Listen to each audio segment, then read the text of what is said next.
दोस्तों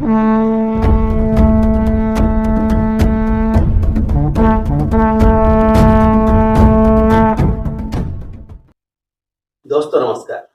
ईश्वर अनुसंधान केंद्र की प्रस्तुति यूट्यूब चैनल सनातन सत्यम के इस 23वें एपिसोड में आपका स्वागत है। दोस्तों, धर्म और अध्यात्म पर आधारित और सनातन परंपरा के अनछुए पहलुओं को उजागर करने की हमारी कोशिशें धारावाहिक के रूप में आप लगातार देख रहे हैं और अब तक आप इसके 22 एपिसोड भी देख चुके हैं। अब हम एक नई शुरुआत कर रहे हैं। कुछ चुनिंदा विषयों पर ईश्वर अनुसंधान केंद्र के शोध के परिणाम क्या हैं, ये इनसे हम आपको रूबरू कराएंगे थ्रिलर के रूप में। हमारा वो धारावाहिक वाला कार्यक्रम तो जारी रहेगा, साथ ही हम इसे भी अलग से बीच बीच में हम प्रस्तुत करेंगे। तो आज का हमारा विषय है सोना या गोल्ड। दोस्तों, सोना या गोल्ड का महत्व प्राचीन काल से आज तक एकदम वैसा ही बना हुआ है।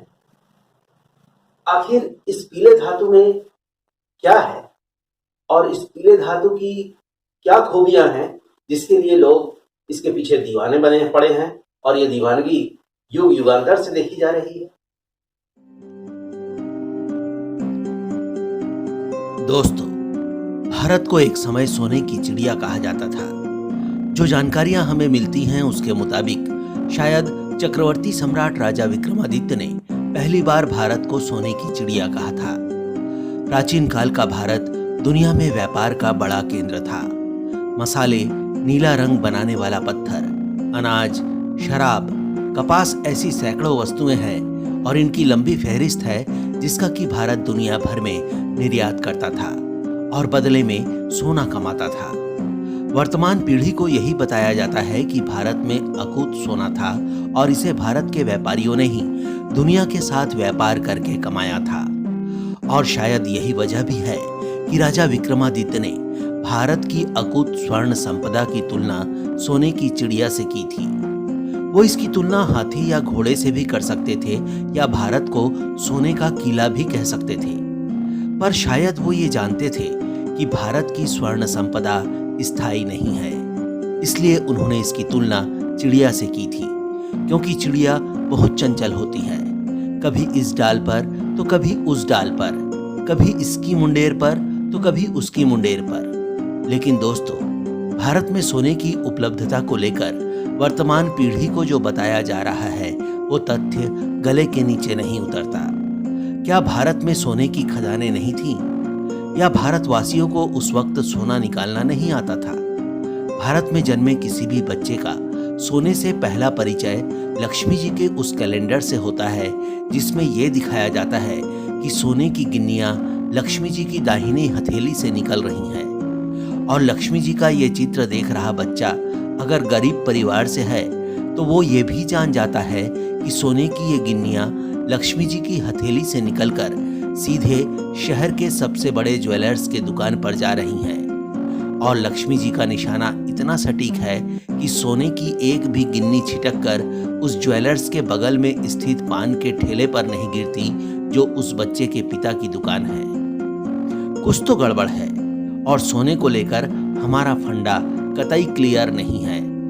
अगर भारत ने सोना व्यापार जरिए ही कमाया था तो हमारे देवी देवता सोने के गहनों और अलंकारों से लदे हुए क्यों दिखाए जाते हैं? क्या पद्मनाभ स्वामी मंदिर के तहखानों में आज भी मौजूद अकूत स्वर्ण संपदा व्यापारियों की मलकियत है? क्या रावण के सोने की लंका सिर्फ हमारी कथा कहानियों का हिस्सा है? देवताओं ने यक्षराज कुबेर को अपना लोकपाल नियुक्त करके आखिर उन्हें किस वस्तु की रक्षा की जिम्मेदारी दी थी? इन कौतूहलों का समाधान आखिर कैसे होगा? आखिर कैसे पता चलेगा सोने की सच्चाई क्या है? दोस्तों, सनातन सत्यम के 22वें एपिसोड में हमने जाना कि दुनिया की सबसे प्राचीन सभ्यता और पुरानी संस्कृति को नापने का पैमाना वो उत्कृष्ट भाषा है जिसे सारे संसार की भाषाओं की जननी कहा जाता है। ठीक वैसे ही दुनिया की संपन्नता को मापने का पैमाना वो पीला धातु है जिसे सोना कहा जाता है। और दोस्तों, जिस धरती पर सबसे उत्कृष्ट सभ्यता का पदार्पण हुआ हो, सबसे श्रेष्ठ मनुष्य का जन्म हुआ हो, ज्ञान और विज्ञान की गंगा का जहां उद्गम स्थल हो, संपन्नता के मामले में ईश्वर का वरदान पाने से वो धरती वंचित कैसे हो सकती है? दोस्तों, दुनिया में सबसे ज्यादा सोना दक्षिण अफ्रीका में निकाला जाता है। दूसरे नंबर पर है इंडोनेशिया, तीसरा है रूस का सर्बिया, चौथे नंबर पर है आयरलैंड और पांचवें नंबर पर आता है चिली। 5 प्रमुख सोना उत्पादक देशों में भारत का नाम नहीं है। वहीं वर्तमान में सोने का भंडारण भी सबसे ज्यादा अमेरिका के पास है। दूसरे स्थान पर है जर्मनी, तीसरा नंबर इटली का है, चौथे नंबर पर है फ्रांस और पांचवा स्थान रूस का है। वर्ल्ड गोल्ड काउंसिल की रिपोर्ट के मुताबिक भारत 9वें स्थान पर है। ना तो भारत सोने के उत्खनन में आगे है और ना ही भारत के पास सरकारी रूप से सोने का ऐसा भंडार है कि जिससे दुनिया चकित रह जाए। तब फिर भारत सोने की चिड़िया कैसे हो गया? कहीं ऐसा तो नहीं कि जब दक्षिण अफ्रीका से लेकर अमेरिका तक के देशों ने सोने का उत्खनन ही शुरू नहीं किया हो, तब तक भारत अपनी तात्कालिक खदानों से पूरा सोना निकाल भी चुका हो।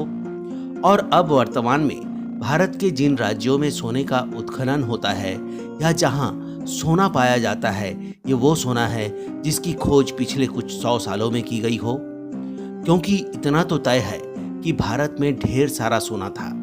देवी देवताओं की कथाओं या सतयुग की कहानियों से लेकर त्रेता और द्वापर युग तक की घटनाओं को संजोने वाले हमारे तमाम ग्रंथों में सोने का जिक्र जरूर आता है।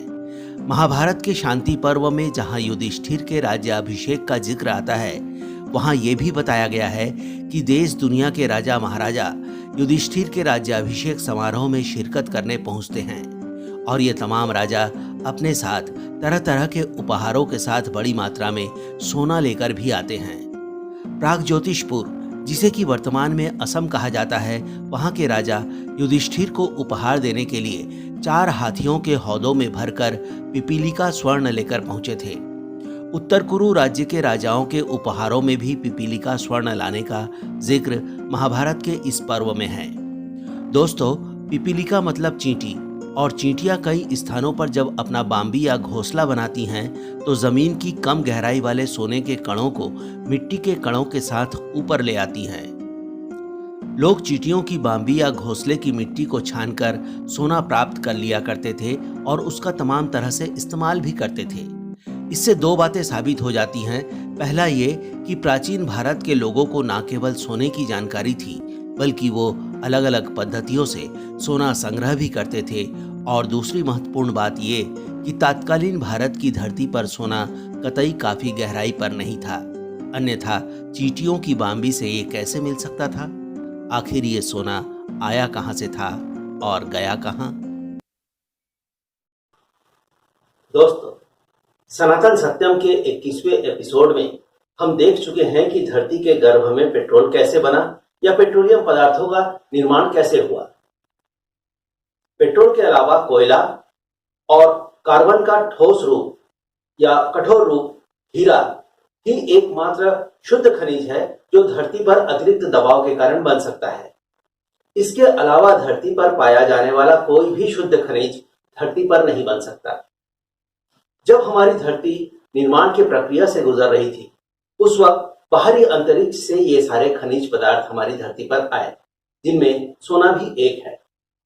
तो आइए जानने की कोशिश करते हैं कि आखिर ये सोना आया कहां से। दोस्तों, जब हमारी पृथ्वी अपने निर्माण की प्रक्रिया पर थी, उल्का पिंडों के समूह एक दूसरे से टकराकर आपस में जुड़ रहे थे। इन उल्का पिंडों में लौह अयस्क तो प्रचुर मात्रा में था, लेकिन सोना नहीं था। उसी समय सुदूर अंतरिक्ष में एक बड़ी घटना घट रही थी। वैज्ञानिकों के मुताबिक करीब 13 करोड़ साल पहले पृथ्वी से सैकड़ों प्रकाश वर्ष दूर 2 न्यूट्रॉन तारे आपस में टकरा गए थे। इन तारों की टक्कर से जो ऊर्जा निकल रही थी, उसी से सोना, चांदी, प्लेटिनम और तांबे का निर्माण हो रहा था। लोहा और कार्बन, जिसका एक रूप हीरा भी है, तारों के अंदर केंद्र में बनता है।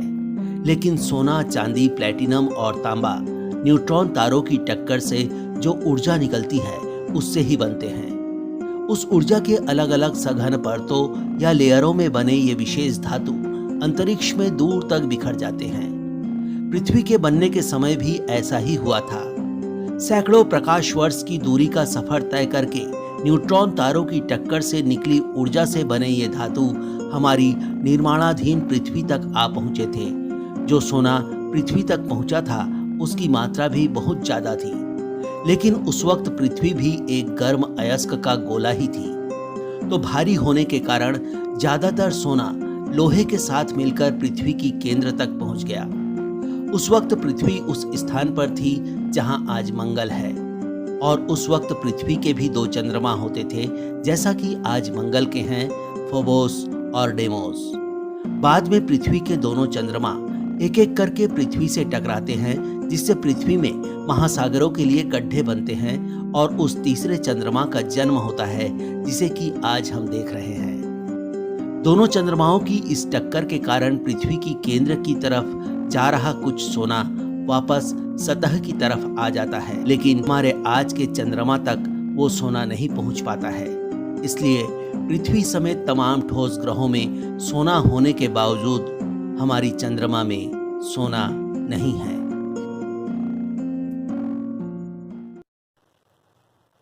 दोस्तों, धरती पर सोना कहां से आया, ये जान लेने के बाद भी वो सवाल वही का वही बदस्तूर है कि आखिर भारत सोने की चिड़िया कैसे बना।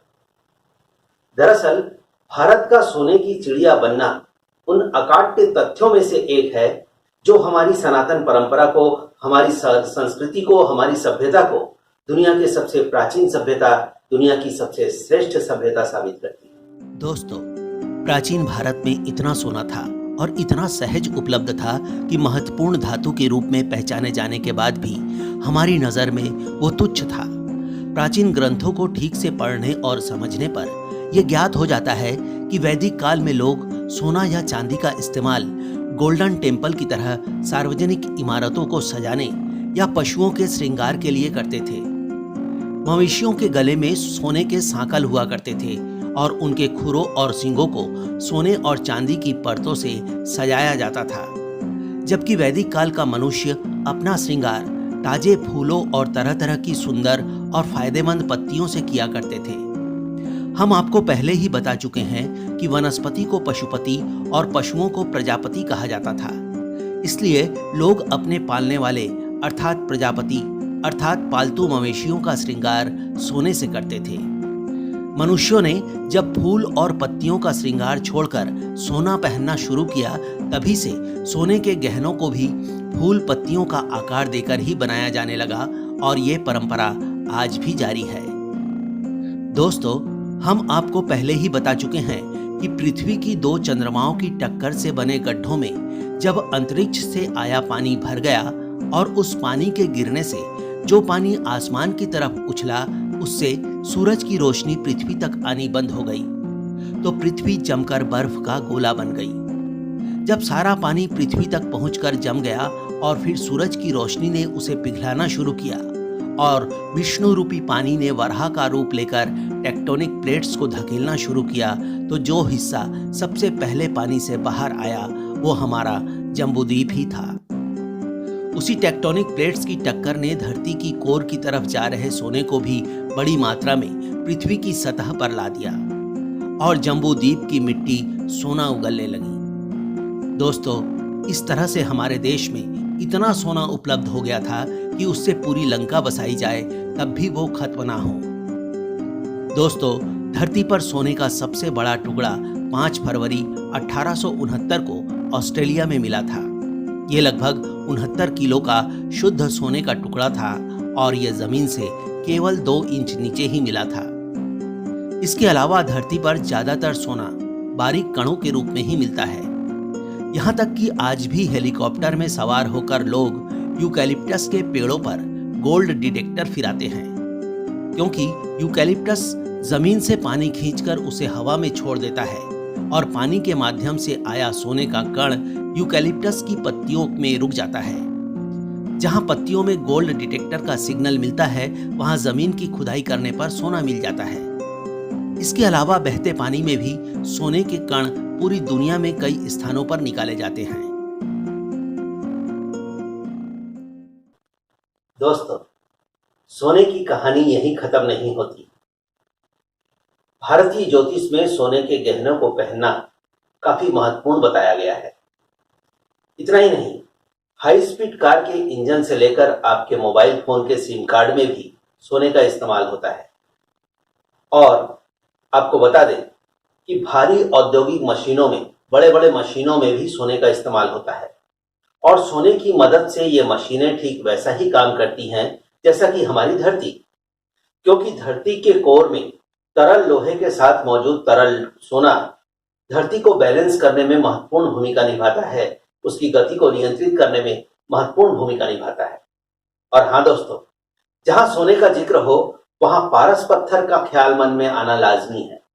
क्या वाकई ऐसा कोई पत्थर होता है जिसमें किसी भी मेटल को सोने में तब्दील कर देने की ताकत होती है? फिर कभी जानने की कोशिश करेंगे। उम्मीद है कि फिलहाल हमने जो अपने वीडियो में सोने के बारे में आपको जानकारियां उपलब्ध कराई हैं वो आपको जरूर अच्छी लगी होंगी। नमस्कार दोस्तों।